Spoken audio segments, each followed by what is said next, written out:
think I have a goddess on the show with us today, Benny. Watch out, because here we come. Yeah. Sorry, that's how it is. Never Anyway, apologize. yeah, never. Woohoo, let's shine today. Let's do it.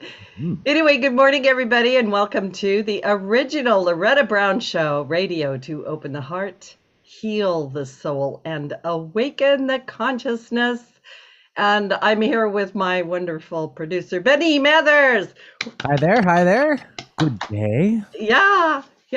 He does the magic, and I do the talking, or sometimes, I don't know, Benny. I wish I had one of those like top hats and like the cane and all that, and maybe like a white rabbit running around here. That'd be great. Yeah, I do too. Like, it does kind of feel that way, doesn't it? For everybody out there, yeah. Oh boy.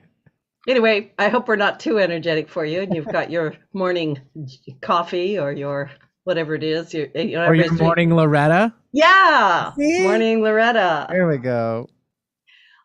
Years ago, I worked at the hospital. I've had many lifetimes in this lifetime, and my nickname was Lori at that time. I don't actually respond to that name anymore. My name's Loretta, right? But I had a very sweet doctor who used to come in every morning, and he'd say, morning glory, like the flower. Like morning glory. Yeah, I like flowers. Morning glory. Yeah, so there it is. Sorry, everybody. Anyway, I'm the owner of Reiki Oasis, located right here in the greater Seattle area for the last 27 years. That's right. I know.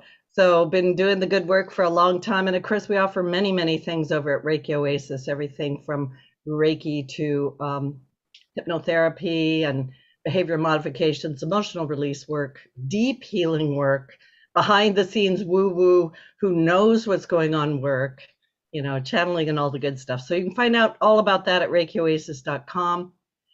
This Saturday, which is, what is it? May 21st? Yes. Is that where we're at? Yeah. Yep. How did that happen? Anyway, this Saturday, May 21st, is my monthly class with women called Temple of the Divine Feminine. And please join us via Zoom. And then Sunday morning, Sunday meditation with Loretta at 11 a.m. Pacific Standard Time. If you can't join me at that time, sign up. I'll send you a recording of the meditation. And a big shout out to my listeners who support the show. We are a listener-supported show. You can go to patreon.com/The Loretta Brown Show and be part of that. Benny, you have a thought.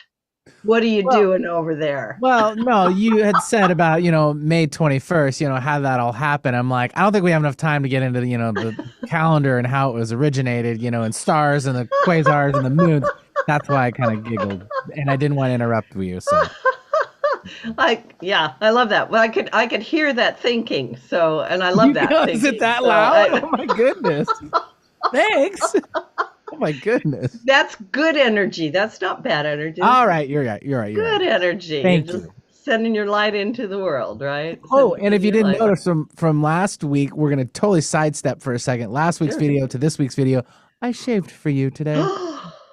That's what it is. I did it. Thank you. I like it. It looks really, really good. Like 10 pounds lighter.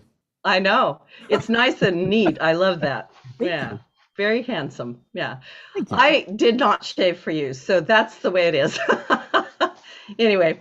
All right. I hope I have people laughing, not changing the channel. Right? Hang in there. I do have a great guest coming up, but we're going to check in with astrology real quick. So how's everyone doing since the blood moon full lunar eclipse last Sunday evening? Anyway, a lot of my clients are saying they feel like they stepped through a portal or that something has shifted. And of course, if we do want that to happen, we want the good things to happen. Some people are saying they've been really, really tired this week. I'm a big proponent of taking care of yourself. Do learn, if you do not know how to do this, learn how to talk to your body. And it's always a delicate path. Like, don't just lay around and do anything that you want to do, like lounge in it, But on the other hand, if you're tired and you're going through, experiences that are really challenging you, do take care of yourself. It's usually all the basic things, right? Take a walk, get some sunshine, drink water, get sleep, and get somebody to give you a big hug, because that helps. Like, well, I know. Right? Because why we always say one size fits all. That's right. Oh, Oh, that's so right sweet. I there. know. Whoa. I got it. Thank you. I love that so much. So anyway, I want you to know, no matter what your experiences have been, that we're not actually done with eclipse season. So hang in there. These energies, I've been talking I feel like for years about all the major events in the sky right now. Some of them haven't happened for 1,000 years. Some of them haven't happened for 250 years, 160 years, whatever it is. All that really indicates is that this is a time of potent change, and the energies for that are here to help support us.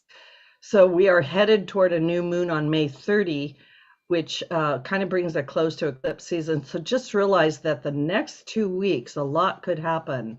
Other astrological events of note include Mercury retrograde this week, as well as Jupiter entering Aries, where it will stay until October 28th and 29th, where it's going to dip back into Pisces and then return to Aries in time for the winter solstice. I talked a lot about this on the show last week. You can find it in the archives.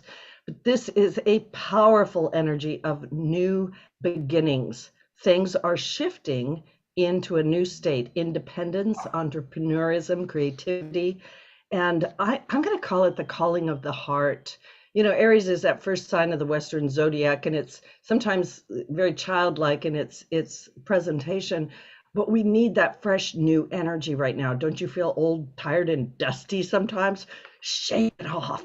Shake it off. My guest today is going to show us that age has nothing to do with anything. Shake it off, right? That's right. You can see Lynn shaking over there. We'll bring her in a minute. Many of you are being called and will continue to feel the call to make major life changes. People are moving, quitting their jobs, starting new jobs. People are restless. What's going on? I don't like this anymore. Somebody said to me the other day, I said, how you doing? She goes, I don't know. I don't know. It's not bad, but it's not good. It's like that, right? So this week, tomorrow, May 20th, Friday, the sun aligns with the Pleiades. The Pleiades are also synonymous with the cycles of death and rebirth. So there really is a strong theme here of death and rebirth. It seems we're really being encouraged by the universe and the divine to honor and remember that nothing truly dies. It simply shifts from one state to the next. The Pleiades are also home to a highly advanced alien race, some believe, right? The seven sisters of the Pleiades. And when our own sun aligns with its stars, we can receive powerful energies of upliftment, psychic downloads, healing energy. And many people on Earth feel connected to the Pleiades. Sometimes I have people saying, am I Pleiadian? Am I talking to Pleiadians? And I go, well, I don't know. Let's find out, right? So often the energy coming from this area of the sky is seen as a purple light. And so if you are in need of healing or energy upgrades, call on this purple light, call on divine, call on your higher self, and work with these galactic healing rays that it offers. And then we also have, in the next couple of days, we are moving from Taurus into the air sign of Gemini. With Mercury, Gemini's ruling planet, in retrograde, the energies may feel a bit sluggish at this point. We might be a little worn out, like I said earlier, from all this cosmic activity. These energies are all over the place. Hopefully you stay grounded as you move from Earth to air. Please do not fly off the planet. Grab a friend's hand, breathe. And as Gemini is an air sign, we can take steps to ease our minds. It's going to be thinking energy. So it's time, guess what? Yes, it's time for that. It's time to clear your mental clutter. Yeah, clutter. If your house is cluttered, guess what?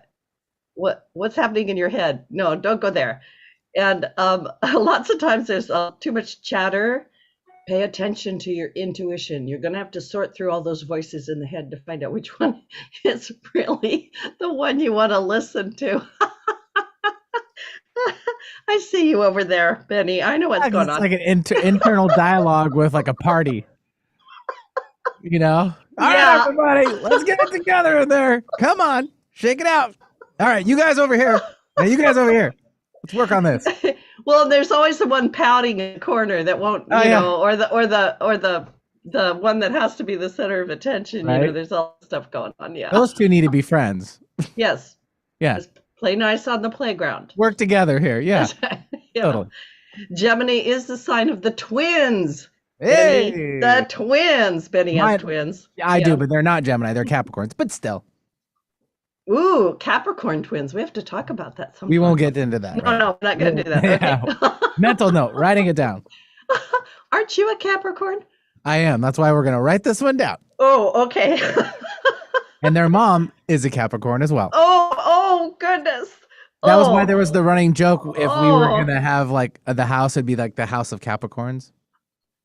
It never took, apparently. So she wasn't a fan of it that I was. I will pray for you, my friend.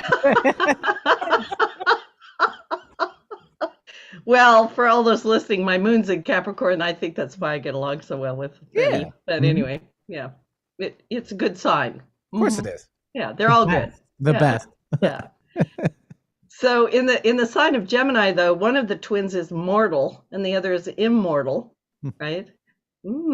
Signifying the balance between our human side and our spiritual side. Ooh, this is a challenge. Some people call it the higher mind and the lower mind, the two minds. Double-minded. Anyway, bringing these two states of mindedness, of thought, of consciousness into harmony or balance may be needed under the Gemini sun. And of course, it's probably always needed. Now I feel schizophrenic. Oh boy. I don't know what to do now.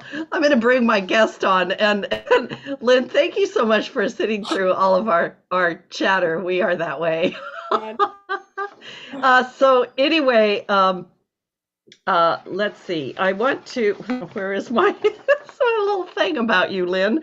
Today, my guest, my very patient, amazing, and lovely guest is Lynn Patner, M.S.W. She's a transformational life coach, a certified hypnotherapist, a Reiki practitioner, yay, and a student of Native American traditions, shamanism, Eastern traditions, and a variety of energy therapies and healing practices.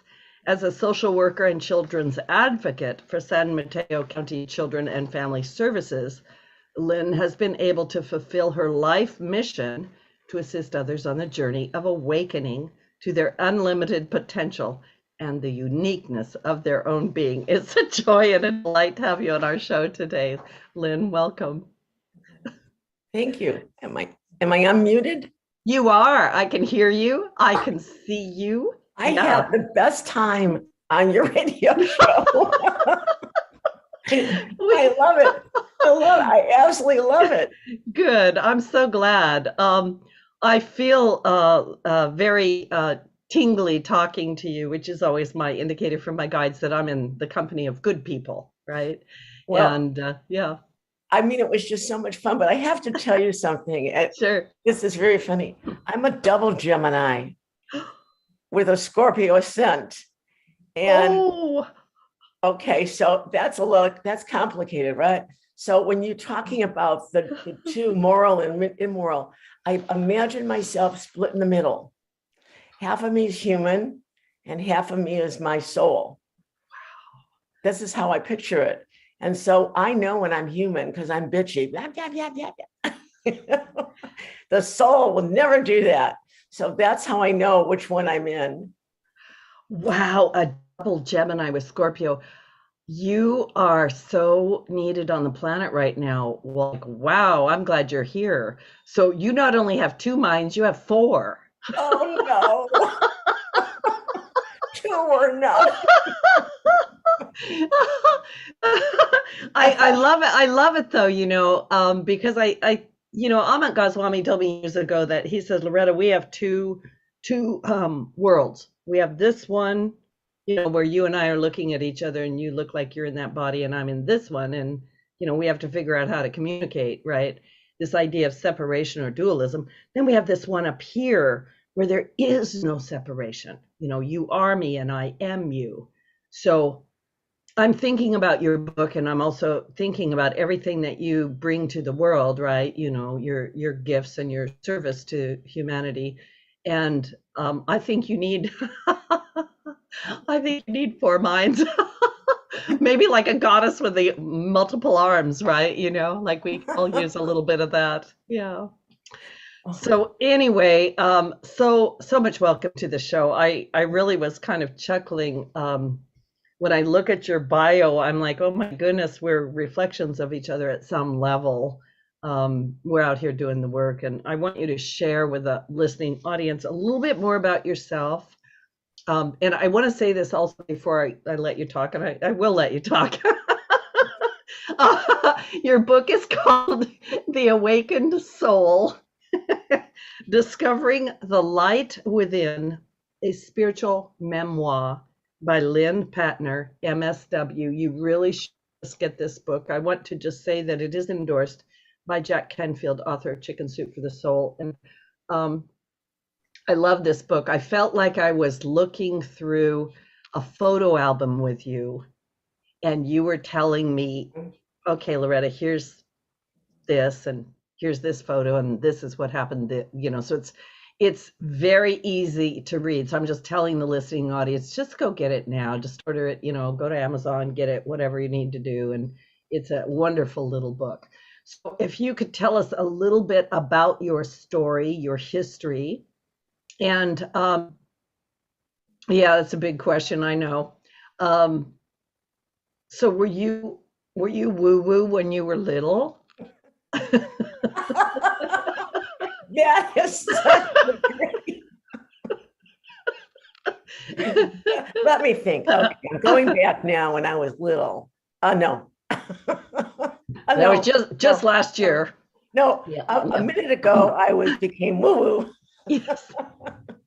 No, when my woo-woo started, it started when I was in my 20s, but I didn't know it.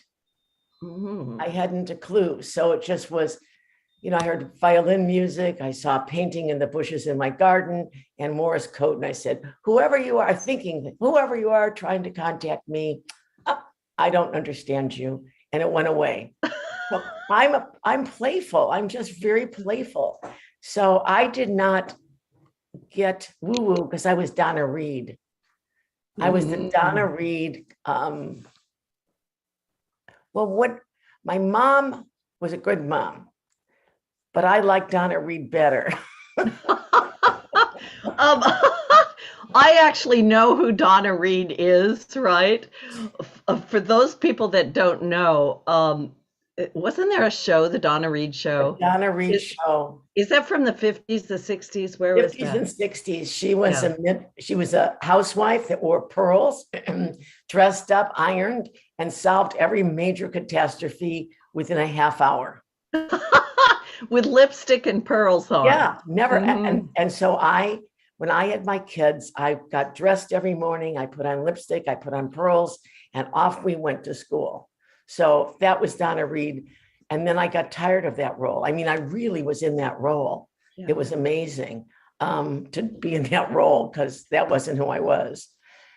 But the way I was led onto a spiritual path was through curiosity. I'm extremely curious.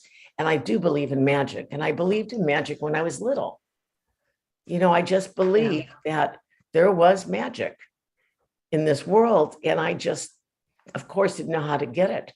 But so when I started, it was starting with this doctor that I met through Stanford nurses that gave energy from his aura to my aura. And I had no clue what an aura was, didn't know what energy was.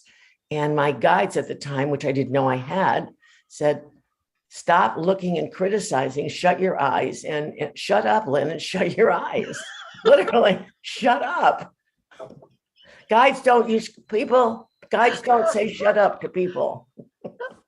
And Um, the minute I shut my eyes, this burst of energy went through me. And it was like, OMG, this is too good to pass up. So that started my journey. Yeah, I want to pull a couple of things out of there that I think are really important for the people listening. You know, a lot of people that listen to my show are awakened, enlightened, seeking, curious, you know, this kind of thing. But even so, this idea that you come from this background which didn't have room for any of this sort of thing, and then you go and have this experience with this man who, you know, shocked you with his chakras, right? Yeah. Or touched you, sent you energy. I love this because you had no background for it. So that to me is such a validation that you can't make these things up when you don't have any, when the experience happens, it just happens, right? Right. And it Yeah. happens when it's supposed to happen. Mm-hmm. You know, first they knocked on my door and I didn't hear them, so they kept knocking. And eventually I got it. So my book basically is about all the adventures I went on to open my heart, have compassion, and be able to be with people where they are at the time. So being a social worker and working with child abuse and neglect and all sorts of other little things, really, I'm a very powerful protector. I'm the mama bear. And I learned how to be softer. Oh, wow. Mm-hmm. But, you know, the stories are all funny. I mean, they're funny. There's some, Yeah, you they know, are. but the last part of this journey for me has been, the biggest part has been, and people don't like this word, wounds. I don't know another word for it right now. But as children, Yeah. and it not necessarily means that your parents wound you, but you get wounded somewhere along the line. And then you have a belief that sits in the back of your consciousness that you're not enough, that you don't deserve, that you are all alone, that no one loves you. And mine was, I wasn't enough, because I went from being the spoiled little kid in an apartment building of adults that would do anything I wanted to a nursery school where I walked in and took over the dollhouse, and then nobody would play with me. Well, what did I do wrong? So it's always, what did I do wrong? And so that's when my wound developed. And I'm telling you, I got all the way to the age of 76 and had that wound still there. Wow. And when it showed up again, I said, okay, God, this is it. This is it. And God to me is this beautiful, energetic, loving vibration and kindness. There's no judgment here. There's none. So I said, you wanted me to write the damn book. I wrote the damn book. Now it's up to you. I can't deal with this pressure anymore. And blew it. And from that, I got an editor and a publisher. So there's magic in the universe. And that's what I want people to experience, because you can't tell them. They've got to experience that. So I could rattle on forever, Loretta. Just ask me a question. No, I love you rattling on, because there's emotion, you know, to what we're doing here this morning. You know, like for those of you on the show, before the show, I always connect with my guests because I want a greater hand in what we're doing, right? So that we bring to the people what they need to hear in the moment they need to hear it, whether they're listening to it live or on a repeat, right? You know, on a recording. You brought out some things that I really love. This idea of surrender, and you blew it. Mm-hmm. Put more words around that, please, for the listening audience. Well, it really started when this is a good story. When I worked for Children's Protective Services, I had a very difficult case. The mother was mentally ill, seriously mentally ill. The father was a guard and had a gun. The children lived in this one room, 3 little girls and a little boy, and they were filthy. They smelled like urine. The bathtub was full of clothes. This is the picture. And it was scary because they hated me. They absolutely hated me because I wouldn't let go of the case. So summertime was coming, and I knew that these kids, I had a teacher that would tell me what was going on, and they were in therapy, but with summer, they weren't going to be in school, or they would have been home with their parents again. So I decided I had to pull them. And normally I don't pull children from their home. I was family maintenance and family reunification. But this time I knew I had to pull them, even though I didn't have to. I don't have to do that. Right. So I'm driving home, and I said to God, I'm not a religious person, so this is what's so interesting to me. I said, I don't have to pull these girls and this young man. I don't have to. They can stay the whole summer and blah, blah. I said, but I couldn't live with my integrity. I couldn't live with it. So that's the first time I blew something to God. So I went here, out 280. I'm driving home 280, and I blow it to God, and I get home. This is a great story. And there's a feather in my front seat, in the passenger seat. I walk in the house, and this woman I know who's Native American is on the phone calling me. I tell her what I did. I tell her about the feather. She said, God's saying, lighten up, let it go. So I go in the next day to my supervisor, who probably thinks I'm crazy anyway. And I said, I have to pull the girls and the young man from his house. I've had a lot of stories. My supervisor could probably quit after I was her social calendar. Anyway, I said, but I'm afraid because when I first started working at Children's Protective Services, I thought I could die on the job, and you really could. Yeah. So if your thoughts create your reality, and I had that thought, that wasn't going to work. So retrace it, I ended up sitting next to a doctor who was going to walk with the Native Americans in Arizona, and she sent me to go to Sedona, and I didn't know why, but it was to find out I wasn't going to die on the job. That was absolutely a meant to be experience. Mm-hmm. So now I'm at the end of my career, and I don't want to pull him because the guy has a gun, and the mother hates me, and she's mentally ill, and it's not a good thing. So we had the police department take the girls. And I told everybody in my unit, I said, excuse me, I said, God's work in this case. I have fun in life, and everything to me, I didn't know what was going to happen. It wasn't like I'm a person who believes, this is going to happen. I just went with it because I went with it. And so they looked and said, okay, God's running your case. And so the next thing I know, the police removed the children from the home. And they meet me at the police station, and I explained to them what's happening. Wicked Lynn is now going to tell you what's going on. And we went for hamburgers at McDonald's, and I had the caretaker, I can't remember what she's called now. She went out and got 4 backpacks with clean underwear, teddy bears, and all sorts of stuff. So that was ready. So I was perfectly ready for these kids. After lunch, we drive to the foster home. Now picture this. I want you all to picture God's work, because it wasn't mine. And usually this was the coup de grace. When I called the family worker that places children in homes, you never get a home with SIBs. You only get, the most you get is, luckily, you get 2 in the same house, but usually they're always split up. It's terrible to take kids from their home, and foster care is not so easy. I called him. He said, Lynn, you're crazy. I said, no, call me when you get the home. 45 minutes later, he calls me. He got a home for 4 SIBs. That's impossible. Yeah. And that's really, seriously, people, that's impossible. Yeah. So we drive to the home. It's a beautiful home on a cul-de-sac, white picket fence. I swear not. We walk in, there's kids playing on the street, there's dogs running around.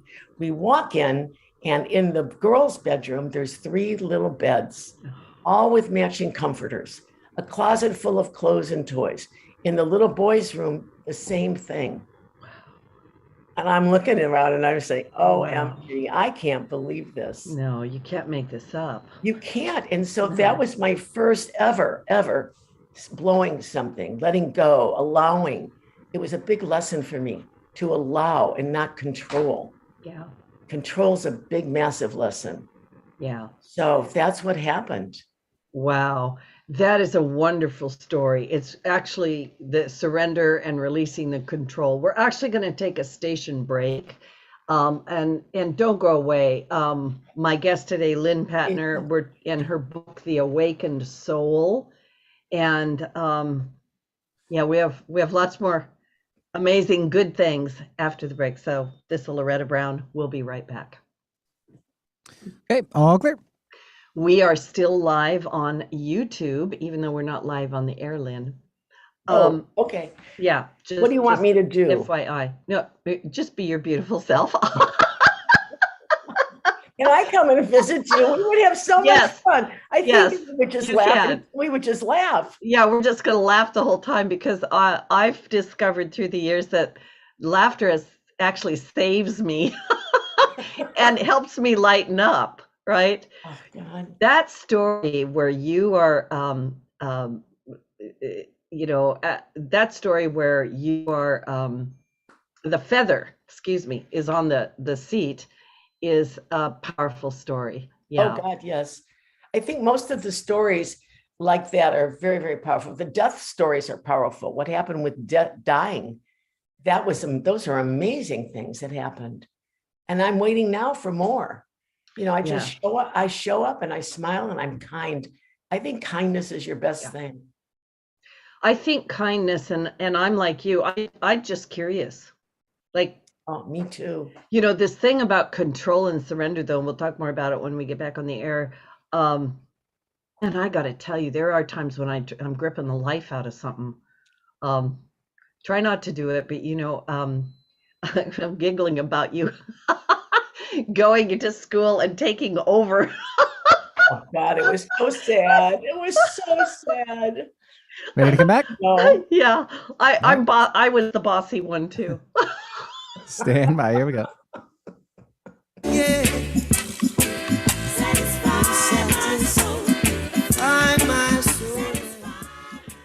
Woohoo! Welcome back to the original Loretta Brown Show with my guest Lynn Patner, and I am Loretta Brown, and I'm the original Loretta Brown, in case you wondered. There are imposters. Anyway, they're all the Loretta Browns now are like, what? Anyway, I want to remind you that these shows are archived. You can listen to them all over the place. We are in the KKNW 1150 archives for the original Loretta Brown Show. We're also on iTunes, Podcast One, Spotify, Audible, kind of all over the place. So find them, subscribe to some of those channels so that you can listen to great radio every week. And there are literally hundreds of shows for you to listen to because I've been on the air for a while, shall we say, a while. Yeah. During the break, Lynn and I were doing a little bit of talking about, so what is it like to surrender or let go of control? And I was sharing with her this, like I'm always honest with all of you, that I sometimes do grip things a little too tightly and get caught up in attachment to the outcome. So Lynn, can you talk about that just a little bit? Like how do we let go? When you get it, when you get what you're doing, when you really understand you're trying to control the situation and the universe is far better at controlling than you could ever be, then you say, okay, I'm going to fake it till I make it. And I've worked with a lot of divorced women, and they want to, it's divorces are not fun. They're just not fun. Yeah. And when there's contentious divorces, that's even worse. But what you do is, one of the things you can do when you're in a really bad situation to remember that you have no control and to stay balanced is to put a rock in your pocket. Whenever I had to go on the witness stand, I put a rock in my pocket, because that way I remembered to keep grounded, balanced, and not in control. Because every time I didn't do that, it was, Mrs. Patner, let us finish the question before you answer. It's one of those things. So this is really hard for people. I mean, it's repetitive. It comes all the time because we're human. We're spiritual beings in a human body, and we believe that sometimes we do have control. And people really resent not having their control, and they don't like to be disturbed. And again, there's no thing as non-disturbance in the world. We're disturbed all the time. And as far as control goes, you don't have any. So give it up. The only control you have is your thought, not your thoughts. What is it? There's something. You have no control except how you view it. So if you and I both see something and you view it one way and I view it the other, it's like a plane. The airplanes right now are not flying all the time. Right. And you can like, I flew in to Phoenix, and Phoenix was supposed to fly to San Francisco, and 250 people are sitting there at 7:00 at night, and they say, we're not going. We're flying again at 6 a.m. in the morning. So, you either can say, you have no control, right? None, zero, Right. zilch. Right. You can either go for it and say, okay, I'll have to make do with whatever I can do, or you have an ugly mood swing and it gets you nowhere. So control, you don't have control except your attitude. And you have to remind yourself. Yeah, and I think you hit the nail right on the head with that, because I don't know if you want to call it the mastery of emotions, or I think sometimes we just have to be honest, like, this is what I'm feeling, but I don't have to actually go over there and have my head pop off, right? Start yelling, and don't you know who I am? Well, no, they don't actually know. You don't know who you are, right? How could they possibly know who you are, right? But and you mentioned earlier about childhood wounds, right? This woundedness, and that to me plays into what we're talking about. Oh, absolutely, so right? much. Mm-hmm. And it became so clear. I'm sure there's more I have to work on this. This is one of those things that is just starting to evolve, but between the ages of 0, because you can have a preverbal wound. Yeah. For example, here's preverbal, just so everybody understands it. I know a woman who I've worked with who, when she was a little baby, her parents used to brag that they could put her to bed at 6:00 at night after a bottle and get her at 9:00 in the morning. And she slept through the whole night. And they were very proud of that because they didn't hear, their hearing wasn't good, and they slept far away from the baby. So if anybody's had children or not, doesn't matter, you know that a baby wakes up and what do? They cry. Right. And no one comes. Oh, yeah. They cry harder. Yeah. No one comes. They go into rage. No one comes. They get quiet. Yeah. That is a preverbal wound. So every time she was in predicaments which robbed her of power, she would crumble. Yeah. Literally crumble. Totally. Because she did not know what precipitated that wound. When I was in nursery school and took over that dollhouse and I didn't know what was wrong with me, I'm not good enough, I'm not pretty enough, I'm not thin enough, I'm not enough. All the way, that was riding in the back seat of the car to that interview with Jack Canfield. And that's when I had an anxiety attack because I was with 16 other women or men. There was a man too. And I didn't think I was enough. And here I am. I've just written a book and I'm nervous that I'm not going to be enough. That started at 3 years old. Oh, wow. So you see, and I can show you, if we had 3 hours, I can show you every step of my life where I brought that in because it was a belief system. So if your thoughts create your reality and you have a wound, how many people get married twice or 3 times because they keep picking the same man? Mm-hmm. And if you're not healthy, you're not going to pick someone healthy. Perpetrators find victims, victims find perps. It is amazing. So there's a lot of modalities out there now, which I'm exploring, that can assist people in not only becoming aware of your wound, but getting rid of the wound. It never goes away completely, but you know it's there, so you have a choice. And that was that was a gift. That was truly a gift to me, to see how that works. And I actually just am gonna like put a gold star on what you just said, because that to me is to the point. And when you take a look at how this woundedness affects our life, which is really what your book helps point out, like this is a journey and here's where this happened and this happened. But for you to have done so many wonderful things and still have that wound of I'm not good enough, you know, years and years later, and then to have it affect you so powerfully, to where you had an anxiety attack, right? Yeah. I think you ended up in the hospital. I did. Mm-hmm. I think it's a really good point for everybody listening, everybody that reads your book, to understand that the healing is inside us. Like our healing ourselves changes everything. And I don't even know how to say this, how to emphasize how important it is, that we take a look at what we're doing. What are our beliefs and thoughts? You know, we're not victims. Those people out there are not victimizing us, right? Unless we're playing into the game. So, but that in itself is really hard to tell to someone who's been sexually abused. yes, because they don't need me. They need me to be there to say you did nothing wrong, but they need therapy. It's in their best interest to see a therapist and get some help and know they're not alone. 1 out of 4 women are sexually abused. yes. 1 out of 4. Yeah. And it's mind-boggling. It goes anywhere from penetration down to, you know, flashing.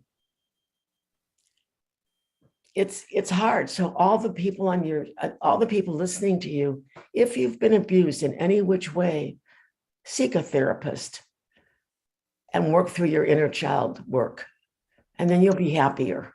Yeah.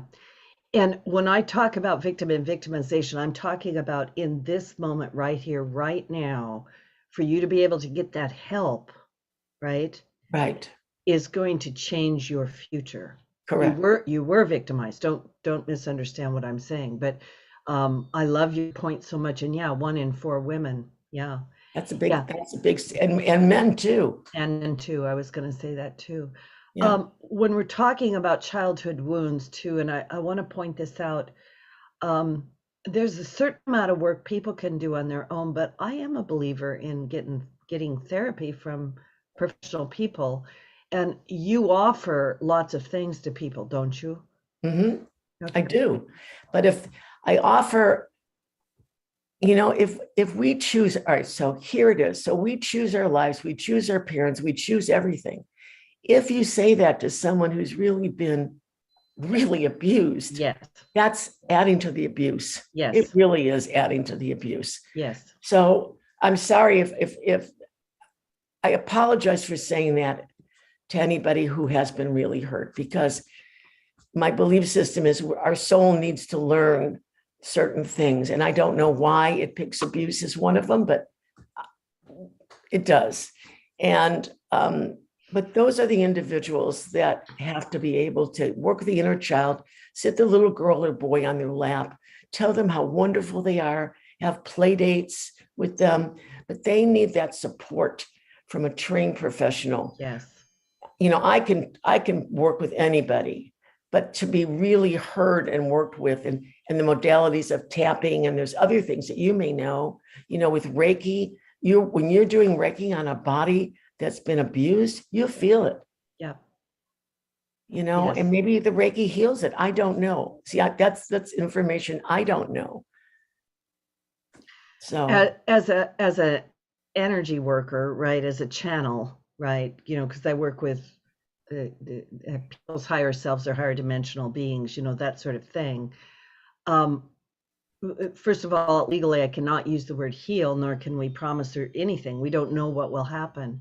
But when we shift energy, right, like when you shift a belief, you shift energy. right. We call it reframing it. You know, there may be ways to do this, but there are times, you know, honestly, Lynn, when I'm working on people where things happen in there that I can't define. Like if I wrote a book about one day in the life of Loretta, people would be like, what? Right. But, you know, sometimes there are things that come out. Sometimes I experience like a sponginess, like I can't get my hands in, right? Like there's something there. Sometimes I feel like there's spears sticking out of people. Sometimes there's memories that'll flash through that are obviously past life or other life, you know, or sometimes it's the childhood memories of the trauma. I sometimes think that we have a past life PTSD, right? We have soul bruises, we have woundedness, and then we have extremely sensitive souls that are really, really hurt by the divisive energies on planet Earth right now. Like fear has really come in, terror has come in. It's activated all sorts of things within us, which is our primary fight, flight, or freeze mechanisms, right? Correct. And I think that, you know, and I'm not trying to take over the show, but you asked me questions. It's coming.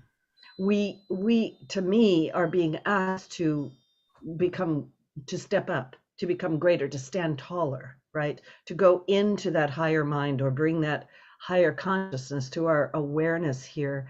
And this isn't easy. So the healing of the traumas, the woundedness, the whatever it is, like I really do think that we're healing in the process of, and I'm using that word healing in a ambiguous way, right? But a pointed way, that we are being asked to heal our woundedness in order for us to move on, because like you so point out in your book, the primary work is the healing of the self, right? I was told that you have to heal yourself. And when I did that automatic writing, when I was teaching the artist's way, and that automatic writing came through, and I had no idea what that was about either. You know, dummies walking through the life, you know. But what I tell individuals is fake it till you make it. One candle in a dark room will light that room. There's a lot of individuals. I come across someone every day that is on a journey, spiritual journey, or starting. And I, of course, assist them as much as I can where they're at. It's up to them to take that next step. And what I found, a lot of people are afraid. And that's interesting to me, because this is so glorious to know that you are being assisted. I have no control over Loretta Brown asking me to come speak on her radio show. You know, who am I? I'm this, whoever I am. But you know, and there are more and more people awakening, and that's why your show's so good. That's why you're doing the good work. And when you're doing Reiki on a body that's been hurt, especially the spears, they don't want you to touch them. They've been so hurt, they don't believe you're helping. That's right. Yeah. Yeah. And it's to go through life like that, to me, is so sad when there's so much that can be done for you, because the people in our work that we're doing truly love people. Yeah. We really do. Yes. We're compassionate. We support their journeys, no matter what they are, and we love them. And we're here to support that light coming on, because the more lights that come on, twinkle, twinkle, little star, the more fear leaves. And that's what we're being asked to do, I believe. Yeah, I believe so too. And wow, like I could say so much. People often will share with me, and I know they probably share with you too, and many, many beautiful workers listening, that when they tell you their story, it is the first time they've been able to say it in a safe environment. Right. Yes. Mm-hmm. And it's huge. Yeah. Right. It's huge. The validation of our journey is very big. And also to be able to be with someone who can help you shift that or pivot into your life purpose. And I want to talk real briefly about life purpose. How important is it for us to know our life purpose? And many people come to me confused. They're like, I've got to save the world, right? Save yourself first. Mm-hmm. Yeah. And you're unique. You are a unique soul on this planet. You bring a gift. You bring a gift of healing yourself, so that it's like I say, there's this huge ocean, big ocean. If you take a drop of the ocean out of the ocean, is that still part of the ocean? Yes. So if the divine is the ocean You're a divine being living on this planet, and you bring with you your soul's work, and your soul has unique gifts. Whatever your passion is it working with families? Is it working with the soil? Is it hugging trees? Is it working on the environment? Whatever makes you smile and bring you passion is your soul's journey. It's your uniqueness. And it's when you get there, when you can fake it till you make it. Because you have to experience this, it can't all be cognitive. Yes. Yeah. And you talked earlier in the show about magic. Yeah. Yeah, I totally believe in magic. Me Like too. I can't imagine life without magic, right? Yeah. Like you were talking about the feather in the front seat. Like I love this stuff, like synchronicities, serendipities. They're wonderful. And yeah, and like you said, you released and let it go, and then everything fell into place. Yeah. Wow. Yeah. Yeah. And I think my wish and hope is that everybody will experience it. Yeah. Let's do that. And then we can sing karaoke. Yeah. You can come to Seattle and You we'll never be- want me to sing, honey. That wasn't one of my talents. That's the beauty about karaoke. You don't have to be super good. Yeah, Okay. and everybody It's all claps good. and they're like, "Woo, this is so good." Because they're not up there and you are. So you know what I mean? Oh gosh. Yeah, I'll do it. Yeah, girl, I knew I could get you to change. Woo! Yeah. We will cheer you on and celebrate your victory. I'm a firm believer, even if you talk a song, you're singing it, right? Yeah. Like now we're having a good time. Yes, we are. Yes, we are. Yes. We've got just a couple of minutes left. What do you want to share with the audience? What do you really want them to get from your book? And this is a big question. It's coming to me though. In our now times, what advice or words of wisdom can you give people? I can tell them that they have no idea how beautiful they are. I can tell them they're all unique beings, and they would not be tuning into your radio show if they were not on a path for themselves. And because of that, that's wonderful. And keep it up. Be kind in your heart to yourself and others. Don't talk nasty to yourself. Women have a tendency to do this. Men don't do it as much. Men don't say my thighs are fat. Women say, oh no, But anyway, you're all so special. Everybody's so special. And if they can see how special they are, my book is there as an adventure tale. How did I go from Donna Reed with pearls and lipstick to become a transformational life coach? And even now an author. I wrote court reports. I didn't know I'd ever write a book. So as we allow spirit to work through you, allow the magic to come. All you have to say is, I'm ready. I'm ready. I'll follow what you lead, put in front of me, and then write down all the synchronicities that happen, because they will start. Your angels jump off the sofa. They open the bottle of champagne. The bubbles go all over the place. The bonbons are served, and they are working on your behalf. So that's all I can say. I am a midwife of awakening souls, and I believe that every soul is here that's listening to you, of course, is here to awaken. So I treasure you, I respect you, and I have compassion for your journeys. Amen. Namaste. Namaste. Beautiful. A midwife of awakening souls. I love and adore that. And I adore you, Lynn. I love you too. Thank Loretta. you. It's just like, mwah, right? Sisters of the soul. Where can people find you? What is your web? Where do they find you on the web? I can't even talk right now. It's just lynnpatner.com. That's my webpage. And the book again is The Awakened Soul, Discovering the Light Within a Spiritual Memoir. Be sure to reach out to Lynn Patner. She actually does private sessions, and she can really help you. And then, of course, I'm always here, Loretta Brown. Benny, I got to know, do you ever tell yourself you have fat thighs? Maybe for another show we can discuss that. Okay. All right. Sounds like a plan. All right, everybody. Have a wonderful, wonderful week. Welcome to Gemini, and get your minds in line. Line them up. Okay. Lots of love, everybody. Thank you so much, Lynn Patner, for being on my show today. What a blessing. Thank you, Loretta. Thank you. It was a pleasure.